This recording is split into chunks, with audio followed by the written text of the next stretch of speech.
Very good. So welcome everyone. I am here with Bring me Keon.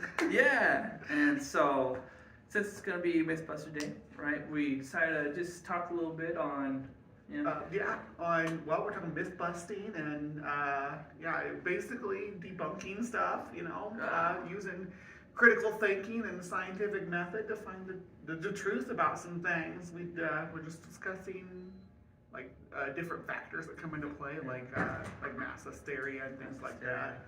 It's pretty cool. Yeah. Right on. Well, mass hysteria, yeah, I want to keep it down to the facts, down to earth, down to the nice flat earth, right? That was good. There's the one, yeah. That's a perfect example of the kind of thing that we see today that gets sort of pushed in the anti-intellectual movement. Yeah. To take everything we've known about science for the last 500 years and throw it out the window and say, I think they're all just lying. I don't think anybody's ever been to space. Yeah. Don't believe anything unless you see it with your own eyes. It's a little hard to... I mean, it runs the gamut, too. There'll be stuff that's like, is believable that conspiracy might be, these things like the second amendment from the Kennedy assassination and stuff like that. Oh, gosh, yeah.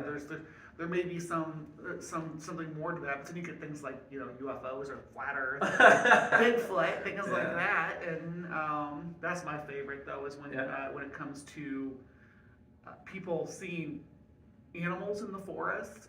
Oh, yeah. And they don't know what they're seeing. Someone maybe doesn't have experience in the woods and things, and they see like a bear or something. So I saw Bigfoot, yeah. Oh, or thinking that they saw, they see a shark or something in the water, thinking it's 40 foot long and it's really like 12 feet long. Things like that. Because the human brain is fascinating, because every time that you recall something that happened to you in the past, whether you witnessed something, your brain creates that image or that event over again. You don't actually, there's not like a recording in your brain of it. You recreate it, and any kind of subtle changes that happen, that's just how your brain interprets it. That together, yeah. Absolutely. Well, I think that's kind of tough, especially when it comes to, you see things and it looks like kind of weird. Oh my gosh, I saw lights outside. It's the neighbor, or the Loch Ness monster. Well, there's the drones that people were seeing and thinking they were UFOs. That was the one in New Jersey just a couple weeks back. Yeah. But there's another conspiracy that I saw recently was when we had the bad fog back in February. Yeah. People were convinced that there was something supernatural because people aren't used to seeing fog through a high definition camera. So particles. And it's freaking them out. Like, oh man, that's not regular fog. It must be something else. They're trying their chemtrails or something. My favorite conspiracy that comes down to mass hysteria type thing is the Mothman on Point Pleasant. Now, what we have here is we have like a lover's lane situation where teenagers go out and they they have their makeout spot and stuff. The area around Point Pleasant was this place called the TNT area, right? And it has these concrete, look like igloos made out of concrete, but the structure and shape of them causes sound reverberation to create infrasound. Now, infrasound is sound that we can't actually hear with our ears, but we detect we can experience. Yes, and it causes discomfort in humans because it's actually the same range of sound that our natural predators, the big cats that they roar in. That's underneath. So we have a natural, when we hear that, or we don't actually hear it, we know something's wrong, something's not right, something's watching us, something's bad here. And then there was an owl that was down there, that was down that area at the time, a snowy owl. So people were getting that feeling, and then they see that owl flying around, and freaked them out. And it freaked them out. And then from there, it just kind of exploded, and all of a sudden, everybody's seeing this Mothman. I thought Mothman was just like a big meme. I was like, it's so funny, but that's a big history behind it, huh? Yeah, there's a lot to explore in that little piece of folklore. the town really goes all in on it. They have got a cool statue of him and stuff, and but looks like you just have like an endless supply of content when it comes to myths. Yeah, because there's always making more, right? That's all. I actually started the first thing I started my HiveSci channel on was the murder hornets, which are Oh, Asian murder giant hornets. hornets, right? And it's Yeah. like, oh yeah, their sting will melt your flesh. They kill shoot. people and stuff like that. The nickname murder hornets doesn't even come from that. It comes their effect on people. It comes because they attack agricultural beehives and kill all the livestock. Yeah. They murder all the livestock and eat the babies and the honey and stuff. Shoot, that's pretty what, bad. But they aren't actually these vicious monsters that are flying around killing people. Yeah, that was the way that it was being spun. Of course, then that was right before COVID, so it just kept. It became kind of a meme in itself to compile with that. Oh, murder hornets. But murder hornets was just a nickname that they gave them. They're Asian giant hornets, Vespa mandarinia, native to Japan. The problem we have with them in the U.S. is actually that over here, our domestic honeybees don't know how to defend themselves against them. So that's definitely murder right there.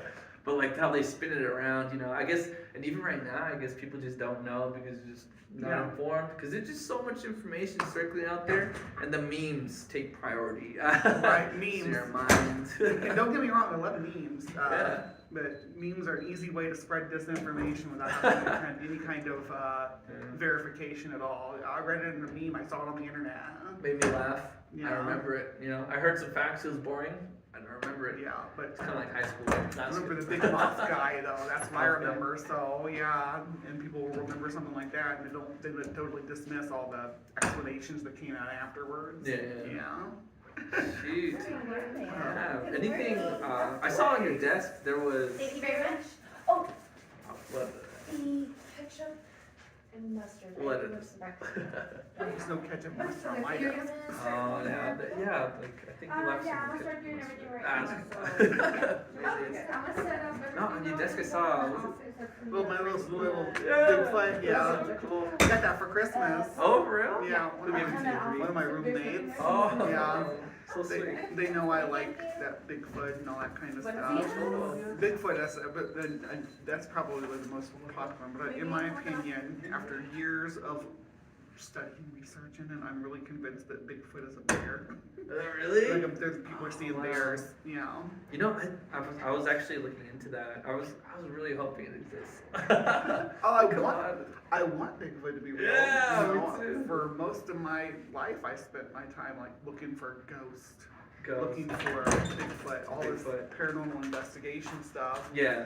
It's really kind of how I learned how to navigate this world, because there's certain cues you can look for when someone's reporting something to kind of pick up on whether they are misidentifying things or if they are fabricating Yeah. things. So you just never know. Yeah. I mean, like I think what was pretty cool was the portraits. Have you seen them? The portraits of like was it like nobles and stuff? They're like painted out, and there's a condition where people have like a lot of hair. oh yeah, Kind of thing. I was like, maybe that's linked to something with Bigfoot. You know? yeah, the misinformation. the Mexican wolf boy or whatever Yes, they Mexican have. wolf boy. Where they have hyper. What's the word for it? Hyper. I can't remember what it said. A lot of hair. Hyperhidrosis, yeah, but they A lot have of hair. excessive body hair Body growth. hair. Yeah, it does. They do look like a Bigfoot. Bigfoot. Yeah. Right. So I mean, I figured it's a cross. You know. I mean, someone with that condition, and that when those people used to find work in circus performers, they would actually use that origin story to kind of add mystique to them. Like, there was Lionel, who was he was European, but he was an Olma which is like the Russian version of Bigfoot. Yeah. So they presented him as that because he had that condition. Oh, So. wow. You know, a lot of this is built. It's like created, whole cloth to sell tickets to make money Yeah. by people like P.T. Barnum. P.T. Barnum, I had Jumbo the elephant claiming it was like 15 foot tall. It was only 11 foot tall or whatever, things like that. But at least P.T. Barnum, the one thing he knew is that he knew not to exaggerate too much because he pushed things over the edge. That's why you get like people see these giant sharks and stuff in the ocean. They're like, oh yeah, it was 37 feet 37 long. feet, Yeah, it's like, well, great white sharks have never been documented over 23 feet. So if you're gonna exaggerate the size, maybe 25 feet, 24 feet, something like that. But people just go to the extreme, and that is a big red flag right there. That's crazy. Well, I mean, there's just so much to go into. You said aliens, right? Like they Yeah. had I don't know. I heard on the internet it was called what was it? The zone of silence. Have you heard that over there in Mexico? No, I don't. Oh, I'm not yeah. familiar with that. The zone Oh of my gosh. silence Yeah, in the zone of Mexico? silence. Yeah, so there's a thing where they had rockets, test rockets from the United States, like flying into white sands, but Mhm. they got there's a strong magnetic pull from like the zone of silence they call it, and it pulled a lot of the rockets and like crafts Oh, into the area. I'll Yeah, have to look into that. I'm not familiar with that. yeah, but it was like alien-like activity. White Sands has a lot of folklore and Yeah. mythology tied to it as well. So does like Alamogordo and things like that. All these testing places. I guess in this part of the country, one of those famous ones was the Roswell incident. Roswell. Yeah, but if you look at the reports from the time period, the people are finding wood in plastic. Like, plastic. So unless aliens are building their ships out of wood, yeah, I think we're just looking at a weather balloon. But things get spun, Yeah. things get inflated, and you end up with things like Roswell to Area 51. Yeah, save my boy, my alien boy. Have you seen that? Free my Remember boy. when people were gonna storm Area 51? Yeah, Naruto running. Yes, people are really convinced that this is a thing, the phenomena that's really actually taking place in the real world. And It's crazy. Well, I guess there's a part of us. There's always that little child in us that kind of wants those things to, It's the agents. Was it Agent Mulder from X-Files? I want to believe, right? Yes. I want to believe. I feel that in my bones. I want that to be real, but because the reality we live in is kind of lame. Nothing magical, nothing supernatural. Nothing lame. yeah. Let's have some Bigfoots and aliens. Hey, it's kind of give it a good spin though. Yeah. Would it be big feet? Big feet, yeah. Bigfoots. You decide. You decide, yeah. And what's your YouTube channel again? It's HiveSci. That's HiveSci. HIVESCI, and that's everywhere. It's on YouTube and all the social media Spotify? accounts. Yeah. Cool. Yep. You can find me on any of those. I spend about 3 hours every Saturday morning debunking, whatever topics that my audience votes for. Nice. This week we are looking at I think we've got the Trinity Island giant salamander, which is a giant salamander lives in the mountains of California, and then Whoa. yeah, and then we're gonna do the riddle of the Sphinx, where there's conspiracy that the Sphinx is really 20,000 years old and has been, yeah. So we have a lot of fun stuff coming up this weekend. Yeah, well, we're going to be, the rest of today, when we launch this video, and we're going to be having a playlist of Mythbusters and your videos, with your permission. Yeah. And then, so we'll be looking forward to that. So Alright, thank you thank for you. joining us. Yeah. Appreciate you having me on. You too.